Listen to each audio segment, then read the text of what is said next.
Welcome to Lair of the Alchemist, where we discuss all things heavy metal and hard rock. On today's episode, another in my series of heavy metal book reviews. And the book that I have for you today is brand new, just came out about a month ago, and it's called The Spectacular Rise, Fall, and Rebirth of Hair Metal by Christopher P. Hilton. If you're a fan of this genre of music, LA metal, 80s, melodic metal, hair metal, glam metal, whatever you want to call it, you're going to love this book. It is super thick. It's 400 plus pages. It's just filled with all kinds of information. Christopher is someone who is obviously very passionate, very knowledgeable about this type of music, which makes it all the more engaging because he really knows these bands and these albums. He takes it in a year by year, each chapter is a year, and it starts off with the early 80s, which is the rise of hair metal, the 82, 83, till about 91, 92. Then he does the fall, which is 92 to about 2000, which is the grunge era, the dark days of heavy metal, if you will, especially for this style of the dark days for hair metal.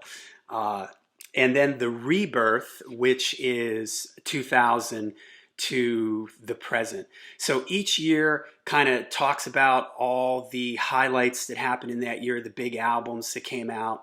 He touches on, of course, all the big bands like Motley Crue and Tesla and Scorpions and stuff like that. But he also digs really deep and gets into a lot of the more obscure bands, or maybe bands that only had one hit or barely had a hit or a little bit of MTV airplay. He talks about what's going on during those times with MTV and the effects of grunge and the rebirth where VH1 started doing all the behind the musics and how that helped contribute into the rebirth of this style of music again. So like I said, it's great. Every chapter covers a year. For instance, here with chapter 3, it's a little hard to see, but 1987, Welcome to the Jungle. And what's really cool is at the end of every chapter, he has what he calls the best albums of that particular year. I know it's a little hard to see with the glare. So here he has the best albums for 1987, like Guns N' Roses, Appetite for Destruction, Whitesnake, Def Leppard, Hysteria, Motley Crue, Girls, Girls, Girls, Aerosmith, Permanent Vacation, White Lion, Pride, and Faster Pussycat, Faster Pussycat. So it's kind of cool at the end of every chapter because it sort of summarizes it for you. And it also helped me to go back and listen to some of these again, and maybe some of them that I missed. For me in particular, I was a fan of the first wave of hair LA metal. So I was really into early Rat, early Dokken, early Crue. But then I really lost track of what these bands were doing in the late 80s and the early 90s, and especially through the 90s and the grunge years. I had no idea what any of these bands were doing. And this book was great because it turned me on to some of these great albums that I missed. A lot of these bands in the early 90s, they slightly changed their direction a little bit, maybe got a little bit more sophisticated or mature. For instance, an album that I knew about but I never listened to was Extreme's Three Sides to Every Story. And that's an album that he talks about here. It's at the end of his, I think it's 1992 or 93 list. And I went back and re-listened to it, or listened to it really maybe for the first time. I don't know if I had ever really heard it because I had abandoned this type of music by late 80s, early 90s. And I just loved it. And so for me, the really interesting part of this book was the late 80s, the early 90s, and through the 90s, because that was the time frame when I really had no idea what any of these bands were doing. I really lost track of them. And to my surprise, there's a lot of great albums that came out during that era. And there were a lot of bands that I had written off from their earlier albums that went on to release some cool records. For instance, Warrant, Dog Eat Dog. That was an album I never listened to because I didn't really care for the earlier Warrant stuff, but I was surprised at how heavy it was and how good it was. So this book was great for that. It really turned me on to some records that I missed.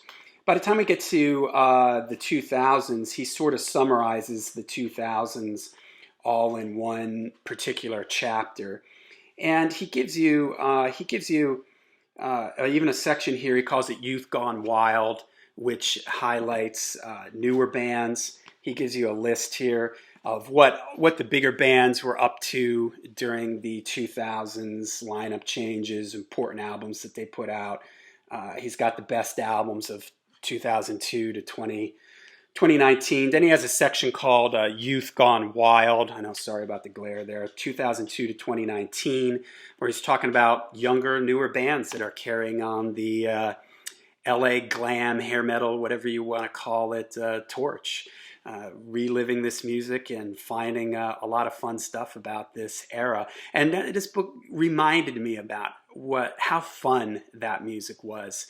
It made me go back, revisit some of these records, and yeah, it may not be, there may not be a lot of depth to some of those albums that came out in the 80s, but hey, it's a lot of fun. There was a lot of great playing, a lot of good musicianship, great guitar players came out from this era. So it reminded me about what really this whole scene was about, which was having fun, nothing but a good time, like Poison said, right?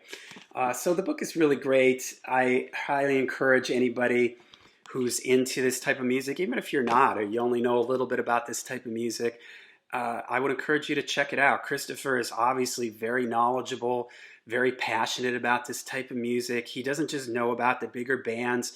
He knows all about even the less popular bands, the bands like Danger Danger and Tough, and bands that kind of came out in the late 80s and early 90s. So it was a great book. It encouraged me to go out and listen to some of these bands again. And if you're a fan of this music or wanting to learn more about this genre, this style, I highly encourage you to check this out. I think you'll really like it. As you can see, my book the cover's all bent up because I basically couldn't put it down for about a week. I just carried it with me everywhere I went. I couldn't stop reading it because it was just a lot of fun. So a nod to a bygone era that still is still around. That still has a rebirth here. A lot of these bands are still going at it, still putting out new albums, and there's even a younger generations now coming up and playing this style of music. So, all right, check it out: The Spectacular Rise, Fall, and Rebirth of Hair Metal by Christopher P. HIlton. I am going to be having an interview with Christopher very soon. I'm going to be talking to him about this book. We're going to also be talking about various hair metal topics. I'm really excited because, again, he is obviously very passionate and knowledgeable about this, and I can't wait to get into some discussions with him about some of our favorite albums and the grunge eras and the early years and the 2000s and all that kind of stuff. So make sure you look for that video too.